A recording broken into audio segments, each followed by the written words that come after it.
Ինչ տեսակ արդյոք քրեակատարողական հիմնարկում նաև այն առումով, որ խցերը ծանրաբեռնված են թե ոչ, ազատ խցեր կան, ձեզ ինչ պայմաններում էին պահում։ Ազատ խցեր վստահեցնում եմ չկային իմ եղած գտնվելու ժամանակ, որովհետև նույնիսկ սենյակներում մահճակալներ ստիպված ավելացրեցին, որովհետև մեկ գիշերվա մեջ թիվը եթե չսխալվեմ մոտ 30 նոր կալանավորներ Գյումրիի դեպքի հետ կապված, այո, ու հենց այն շենքում, որ ես եմ մնացել այս ամբողջ ժամանակահատվածում,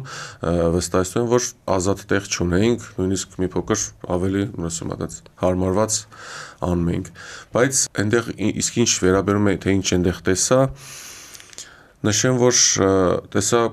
բայց խոսքս կալանավորների մասին է, տեսա համակարծվածություն,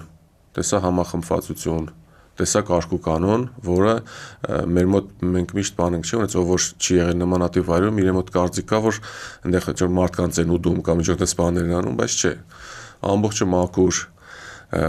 սենյակները, կալանավորների հագու կապը, այդ ամեն ինչը միանշանակ ողջունելի էր, շատ կալանավորներ, ես էլ օրինակ 4 գիրք հասցրեցի կարդալ այդ ժամանակահատվածում, շատ կալանավորներ նույնպես զբաղված էին գիրք կարդալով, մարզվելով, այսինքն մարդիկ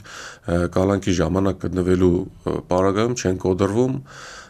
փորձում են իրենց առօրյան ճիշտ դասավորել, որովհետև խնդիր չունենալ ու օրշուտ դուրս գալ։